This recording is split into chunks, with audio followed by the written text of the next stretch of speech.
Rev up your engines!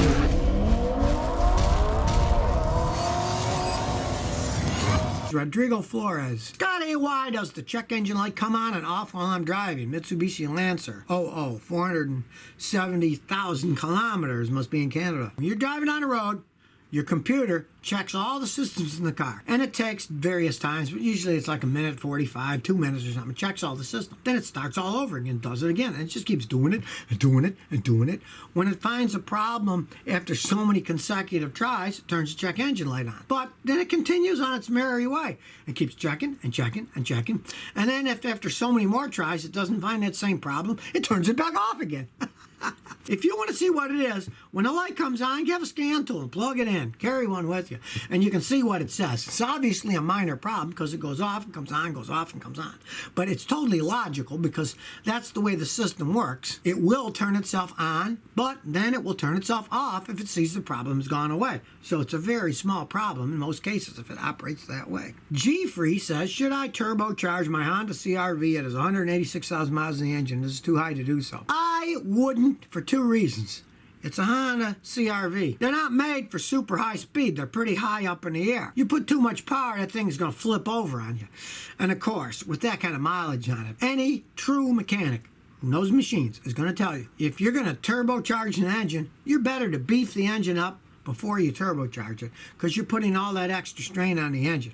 And if you got an old engine like that with a lot of miles on it, and you just turbocharge and do nothing else, odds are, if you really give it a lot of gas and the turbo is always kicking in, you're going to end up blowing the engine. But I wouldn't do it on that vehicle anyways. It's too high up in the air. It's not made for a lot of horsepower. You put too much horsepower, that baby's going to flip right over. If it was a Civic, yeah, it's lower to the ground. Can handle it better. Arthur J says, I got an 05 Grand Marquis. Sometimes it misfires. Plugs and ignition coils have been changed. What could it be? Sometimes fools people because you think misfiring. It's not firing correctly. Well, it may not be the spark system. If the fuel injectors aren't firing right, it will also misfire.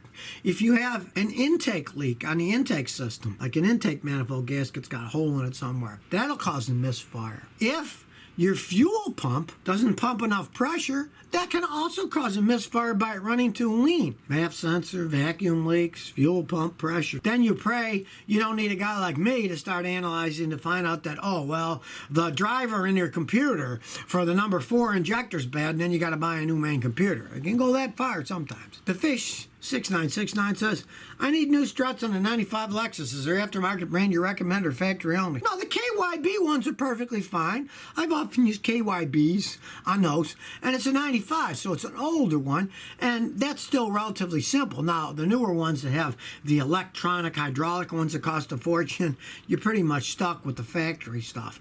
But that's just a plain old strut. So the KYBs are made in Japan, and they're excellent ones. I've used them on Lexuses, Toyotas, you name it. They're excellent shocks. The KYB ones work perfectly fine for those. Scotty, I have a question. I got a 96 Toyota 4Runner V6. The gas needle goes up and down even when I'm driving on a flat surface on a highway. What could it be?